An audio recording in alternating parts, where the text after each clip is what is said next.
Hello everyone, this is Joseph Mendoes with another video for virtualsheetmusic.com. So today I'd like to talk a little bit about tuning. There's a little bit of confusion, I think. Well, maybe it's not confusion, but there's different opinions about what's the best way to tune your cello. Now, if you are a beginner or you've only been playing for maybe 6 months to a year or something like that, you know, one of the easiest ways to tune your cello if you don't trust your ear yet is to just use a tuner. Now there's various apps that you can download to tune your cello, and basically, you know, they just play an A and then you match that with your A. They play a D and you match that with your D, and then a G and the C and everything.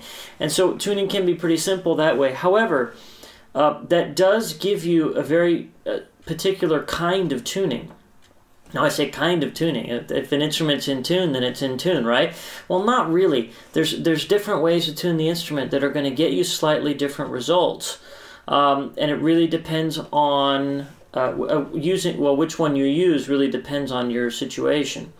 Now, the old-fashioned way to tune the instrument that really was probably the most popular for the longest amount of time was just, and it's still maybe the most popular today, is just to tune, learning how to listen to the fifths. So the first thing you would do is to either use a tuner or a piano or something, even a tuning fork. I actually use a tuning fork myself to tune the A first. So you would tune the A and get it to match whatever source you're using. In an orchestra would be an oboe or something like that. And then you basically learn how the D string needs to sound when it's played together with the open A. Now, I can't, it's hard to describe that sound and learning what that sound is, but the fifth interval has a very kind of special open consonant kind of sound, where the two strings ring together in a very nice harmonious kind of way. You can only really develop this really fine hearing for the fifth tuning only after a certain amount of time of playing the cello and understanding what that fifth really sounds like. And then, so once you've tuned the D to the A, then you tune the G string by comparing it to the D string, which is now in tune. And then the last one, of course, you tune the C string with the G string, using that fifth relationship. Now, another method to tuning is using harmonics, which I believe is called, the Pythagorean method, because Pythagoras invented, or didn't invent, but discovered these harmonic relationships of dividing the strings. Now, if you don't know what a harmonic is already, I'll just tell you real quick. It's when you divide the string in half, for example, and you just touch the spot. This is actually the halfway spot between here and here, and you just touch the spot without putting the finger down. You just kind of barely touch it, and then you play. You get a sound that is 1 octave higher than the open string. If you touch another spot on another string, you can make that same sound. So you can divide the string into halves. You can also divide it into thirds. And so the third way distance from here to here, there's 2 spots. There's one here and there's one here. And you'll notice that it makes the same sound by touching the 2 spots. Again, that's because you're dividing it by a third, right? So now what you can do is you can take that half-point harmonic on the A string and then tune that to the third point, the 1/3 distance point there on the D string. So you can take those two and match them up, and then you can take these two and then take the dividing point, the midway dividing point on the D string, and then match it with the third on the G string. You'll notice it's the same sound roughly, and then that way. So now this harmonic tuning can be really helpful actually when you're sitting in an orchestra and there's a lot of noise going around you and you want to just kind of check quickly to make sure your instrument's not wildly out of tune. It can be very helpful for that. But as a tuning method, it's going to give you a different result, slightly different result. It's not a huge difference, but a slightly different result than tuning with the fifths. It's important, for example, not to mix the two. Like if you're tuning like this and trying to get the harmonics to sound, and also at the same time trying to get the fifths to work, then I wish you luck, because you're not really going to get things to work that way. It's always the fifth will be kind of in tune, but the harmonics will be slightly out of tune, or vice versa. The harmonics will be in tune, and then the fifth will be slightly out of tune. So it's better to kind of either pick one or maybe use different tuning methods in different situations. I myself greatly prefer, I don't like using a tuner to tune, just personally, because this gives us what is called the equal tempered intonation. And this basically will make our C string a little bit, or our A string, the extremes of the instrument, a little bit out of tune, compared to the fifths. And I think the instrument itself, since it's based on fifths, resonates better. The whole instrument just resonates and sounds better when you've tuned it according to the, to the fifths principle there, just making sure that the distance between the A and the D is right, the D and the G is right, and then the G and the C is right. Now, so that means I don't really like to use harmonics to tune. However, I will teach that to students because it is the easiest way, actually. Because again, you get the same sound. So at least you can get things very close to being in tune with the harmonics, but not as good and not as resonant as when you're using the actual fifths. Just something I usually teach a little bit later with most beginners. Now, there are some situations where I'm going to do something slightly different, and this is one of these exceptions. In a piece where, for example, there is either it's a strings-only piece, like it's only the string section, or it's a string quartet, I'm going to tune in a particular way. I'm going to tune actually with what's called tight fifths.